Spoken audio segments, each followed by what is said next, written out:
আসসালামু আলাইকুম। চলে আসলাম নতুন একটা রেসিপি নিয়ে। আজকের রেসিপিটা হলো আমি গুঁড়া মাছ রান্না করব একদম মেখে, একদম সব ধরনের মশলা দিয়ে, হালকা মশলা দিয়ে আমি গুঁড়া মাছটা রান্না করব।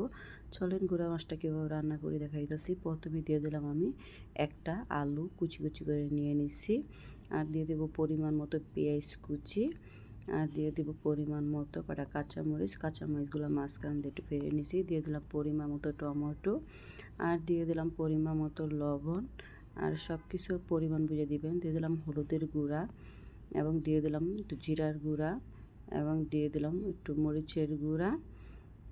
তারপরে আমি দিয়ে দেব এখানে একটু ধনিয়ার গুঁড়া। সব ধরনের গুঁড়া মশলাগুলো দিয়ে এখন দিয়ে দিলাম একটু আদা বাটাটা অপশনাল, দিলেও হবে না দিলেও না হবে। তারপর লাস্টে আমি একটু দিব রসুন বাটা। এখন দিয়ে দিলাম পরিমতো তেল, দিয়ে হাত দিয়ে ভালো করে একদম মেখে মিক্স করে নেব।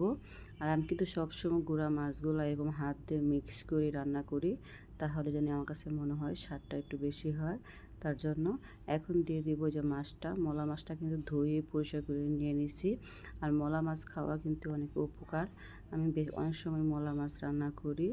এই যে এখন আলতো হাতে মিক্স করা নেব, এভাবে মাছটা দিয়ে বেশি কিন্তু মিক্স করলে মাছটা গলে যাবে, তাই এটা মিক্স করা হয়ে গেছে। এখন আমি দিয়ে দিব পরিমাণ মতো ঝোলটা বেশি দিব না, যে মাখা মাখা করে আমি ভুনা করব, তাই ঝোলটা পরিমাণ মতো দিব। আর এইভাবে গুঁড়া মাছটা রান্না করলে অনেক স্বাদ হয়। এখন এই যে আমি ঢাইকা চুলা বসায় দিব 10 মিনিটের জন্য। এই যে একটু দিয়ে দিলাম আদা রসুন, প্রথম দিয়ে দিয়েছি আদা বাটা, এখন দিয়ে দিলাম একটু রসুন বাটা, দিয়ে এখন এই যে বসায় দিব। চলে আসতেছি 10 মিনিট পর। এখন ডাইখা দিলাম, 10 মিনিট হয়ে গেছে, তরকারির বলক চলে আসছে। এখন একটু নাড়াচাড়া করে নেব, আলতো হাতে, বেশি নাড়াচাড়া করব না। করে আমি ঢাইকে বসায় দিব। চলে আসতেছি আবার 5 মিনিট পর। 5 মিনিট হয়ে গেছে। এখন আমি তরকারিটা আবার একটু নাড়াচাড়া করে নেব, আর নিয়ে দিয়ে দেব কিছু ধনিয়া পাতা কুচিগুলো দিয়ে আমি আরও 5 মিনিটের মতো রান্না করে নেব। যে দেখেন একদম হালকা মশলা রান্না করছি। আর ধনিয়া পাতা কিন্তু গুঁড়া মাছে লাগবেই, ধনিয়া পাতা ছাড়া কিন্তু গুঁড়া মাছটা ভালো লাগবে না। এই যে মিক্স করা হয়ে গেছে, এখন আমি আবার ঢাইকা বসায় দিব 5 মিনিটের মতো। চলে আসতেছি 5 মিনিট পর।